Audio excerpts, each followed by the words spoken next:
Good morning, students. So today we'll start with the X-ray diffraction method. Up to this, we have discussed about the crystal nature, characteristics, and everything. Uh, so X-rays are produced when high energy electron beam strikes the metal target. X-rays are highly energetic electromagnetic radiations with wavelength equals to zero point 0.1 to 10 nanometer. So this is a range for X-ray, that is a zero point 0.1 to 10 nanometer. So like visible light, X-rays undergoes reflection, refraction, interference, diffraction, etc. Means whatever the rules which we are applying to our normal light, that is, it can be reflected, refracted, all that rules, or you can say that all that fundas are applied to your X-rays also. So X-rays can penetrate through light, through, you can say that, through solids. Normal light can't penetrate through solids. Okay. X-rays produce fluorescence in zinc sulfide and barium platinocyanide crystals. Even it can darken the photographic plates. So these are some characteristics of X-rays. Now we are going to discuss about the production of X-rays. So X-rays are produced by using a college tube. College tube. So very first I'll show you the schematic diagram for this college tube, which is used for the production of X-rays. So as we know that this is a range for X-ray. Either you can consider 10 raised to minus 10 meter or 0.1 to 10 nanometer. So as I have told you, the X-rays are produced in a college tube. So this is a schematic diagram for the college tube. It contains a tungsten cathode. So this is a cathode which is concave in shape. When it is heated electrically, so this cathode is heated electrically, it start emitting electrons. So these electrons will strike, or you can say that impinge, on the target which is connected to anode. So this is a target metal and this is connected to anode. The electrons which are emitting from the cathode, they will strike to the target. The front face of this target is inclined to an angle of 45 degree to the axis of cathode. This target is usually made up of either platinum or tungsten or molybdenum. When electrons, why these metals are preferred? Because they have a high melting points. So when electrons strikes to this target, at that time what will happen? The electrons in the inner shell of this target are displaced and these electrons will reach us to the higher energy level. When electrons come back to their original level, that means higher energy level is an unstable state. So what will happen?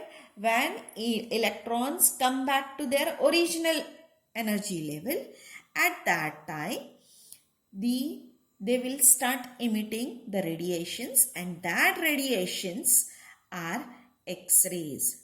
So X-rays are emitted. This complete tube is evacuated to a pressure of 10 raised to minus 3 mm of mercury. So this complete tube is evacuated tube. So in this evacuated tube, this electrons will strike to the target and target will start emitting these X-rays. Okay. But for this, a high potential difference is applied between the cathode and anode. High means near about 40 kV. Such a high potential difference is applied between that cathode and anode. So in this way, the X-rays are produced in the college tube. Okay.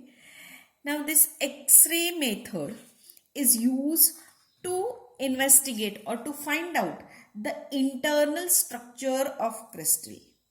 So scientist W.H. Bragg and his son W.L. Bragg showed that crystal can act as a grating for X-rays.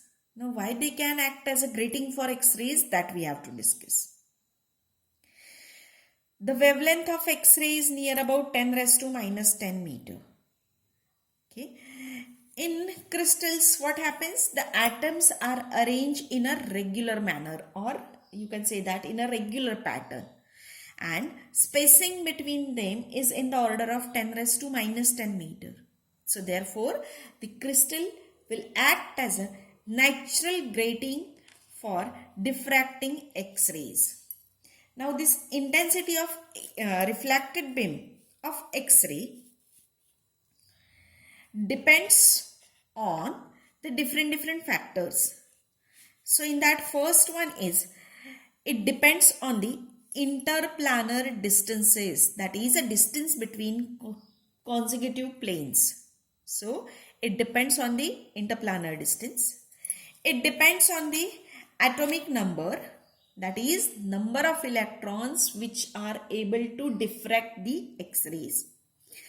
Then it depends on the number of atoms present in the each plane, because as we know, the X-rays are diffracted by the electrons, and definitely number of atoms means it depends on the number of electrons. So definitely it depends on the number of atoms present in each plane, and it depends on the part difference of diffracted X-ray. So the intensity of reflected beam by the X-ray depends on these four factors: interplanar distance, atomic number, number of atoms present in the one plane, and part difference of diffracted X-ray. Okay. Now when these X-rays get diffracted by the atoms in a particular set of planes of crystal, the first three factors, that is interplanar distance, atomic number and number of atoms, remains constant, because these are the characteristic of that crystal. So to get intense beam of diffracted X-rays, the part difference, so this part difference must be a integral multiple of quantity lambda. So there it must be equal to n lambda. Then only we'll get, you can say that, intense beam of diffracted X-ray. Now for determination of internal structure, the different methods are used. In that first method is Liu method of X-ray analysis. Liu method of X-ray analysis. Second method is Bragg's method, which we are going to study. Third method is rotating crystal method. Fourth method is oscillating crystal method. And fifth method is powdered crystal method. So all these methods we are not going to discuss. Especially we are going to discuss the Bragg's method of crystal analysis. So now we'll discuss the Bragg's method of crystal analysis.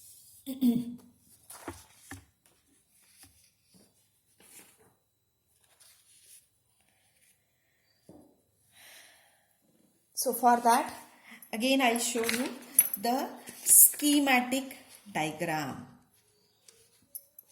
for the Bragg's method.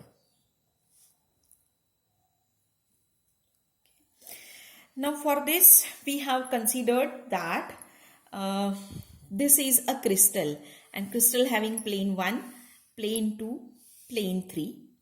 These are the X-rays which strikes on the crystal, and this I have drawn a normal.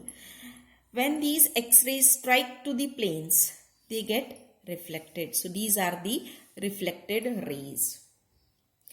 Now again I'll explain you. When a beam of X radiation is incident upon a substance, the electron constituting the atoms of the substance becomes as a small oscillator. So this on oscillating at same frequency as that of incident X-ray, they will start emitting electromagnetic radiation in all direction at the same frequency as that of incident radiation. Again, I'll repeat what happens exactly. Suppose these are the crystals and there are the electrons present in the crystal. When X-ray strikes on that electrons at that time, the electron will start the oscillating. When the oscillation frequency becomes equal to the incident ray X-ray frequency, at that time, that electrons, or you can say that crystal will start emitting X-rays in all direction. Now these scatter waves, that means which are reflected from the crystal. Okay, so these scattered rays coming from the electrons which are arranged in a regular manner in a crystal lattice and then traveling in a certain direction. So these, you can say that reflected rays then undergoes a constructive interference, and that is said to be diffracted by the crystal plane. So every crystalline substance scatters X-rays in its own unique diffraction pattern, producing a fingerprint of its atomic and molecular structure. The condition for diffraction is governed by the Bragg's law. So, constructive interference of reflected beam emerging from two different planes will take place if path difference in the path length of two rays is equal to the whole number multiple of wavelength. Now how it is a whole number multiple of wavelength? So for that we'll consider this schematic diagram. So consider the plane which are the parallel equidistant planes of atoms or ions or molecules. So this is plane 1, plane 2, plane 3. The interplanar distance between this is equals to d. We'll consider it is equals to small d. Now what will happen? A parallel beam of monochromatic X-ray, that is ray 1 and ray 2 we have considered, will strike these planes at angle theta. So angle theta is shown over here at angle theta. This is known as a glancing angle. After striking to these planes, the waves are reflected with an same angle theta, which is known as a reflection angle, which is same as incident. So therefore, both are shown by the theta. Now, ray 2, we have to consider this ray 2, which is reflected from the plane. Now this is plane 1. Ray 1 strikes to plane 1 over here, while ray 2 strikes to plane 2 over here.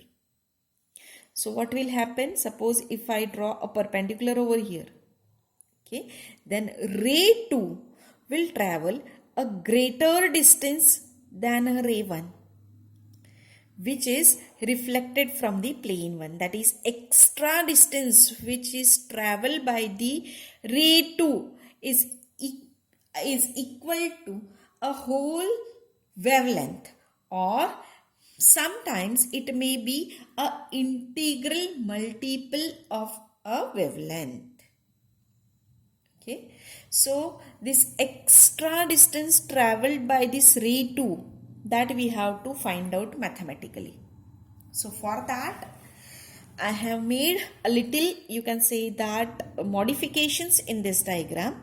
So this is ray 1 which strikes to the plane 1 at point A. This is ray 2 which strikes at plane 2 at point B. So I have drawn the perpendicular AC and AD on ray 2. So additional distance traveled by the ray 2 is this CB plus BD. Additional distance traveled by the ray 2, because up to this the both rays will travel the same. After this much distance is traveled by ray 2 is extra distance. So ray 2 will travel extra distance CB plus BD, and this CB plus BD is a integral multiple of wavelength. So how it is an integral multiple of wavelength? That must be equals to part difference and equals to n lambda. So whether it is n lambda or not, that we have to find out. So for that, we'll consider the triangle ABC. Consider this triangle ABC. So this is a right angle triangle. You can see this right angle triangle. Now find out sine theta. See, this is theta, this is theta. This is 90. So this is 90 minus theta, and this two are again 90 because this one is 90. So this will be angle CAB is also a theta. Okay. Now we are going to find out the sine theta in this angle ACB. So sine theta is equals to distance CB, that is opposite distance upon hypotenuse. So distance CB upon distance AB. Therefore, distance CB is equals to sine theta into AB. But AB is a interplanar distance. So CB will be equals to, instead of AB I am going to write D, interplanar distance, into sine theta. So hope that you got the clear idea for the triangle ABC. Now same way, consider triangle ABD. Triangle ABD. This is also a right angle triangle. Like over here I have given you explanation for CAB, why it is theta. Same way DAB is also theta. So as DAB is theta, what will happen? We are going to find out sine theta. So sine theta is equals to opposite distance or opposite length upon hypotenuse. So opposite length is BD, hypotenuse is AB. So sine theta is BD upon AB. So we can write distance BD is equals to sine theta into AB. But AB is your interplanar distance. Hence we can write BD is equals to D sine theta. Now extra distance travelled by our ray 2 is CB plus BD. We got CB equals to D sine theta. BD equals to D sine theta. So add up this both. So CB plus BD is equals to D sine theta plus D sine theta. Hence that is equals to 2D sine theta, and which is a whole number multiple of the wavelength. So n lambda is equals to 2D sine theta. N lambda is equals to 2D sine theta. So this equation is known as a Bragg's equation, and n is a integer which is known as a order of reflection. Which is known as order of reflection. Now for given X-ray and for definite set of lattice plane, the D are fixed. Okay, so D value is fixed for the lattice plane. Hence, extent of diffraction depends on theta. That is, it depends on the glancing angle theta. So, theta is gradually increased and series of many reflection occurs which corresponds to n equals to 1, n equals to 2, n equals to 3 and so on. By knowing the lambda of X-ray, lambda, which we are going to, you can say that we are able to find out it. How? It's by practical, okay, or you can say that by experiment. So by knowing lambda of X-ray, by knowing the glancing angle theta experimentally for various order, that is for various n values, d, that is interplanar distance, can be determined by using this Bragg's equation. Therefore, this X-ray diffraction method can be used for determination of interplanar distances, which is not possible by any other method. So this is all about for the Bragg's diffraction method. Now in next lecture, we'll actually study how this X-ray spectrometer is used. Thank you.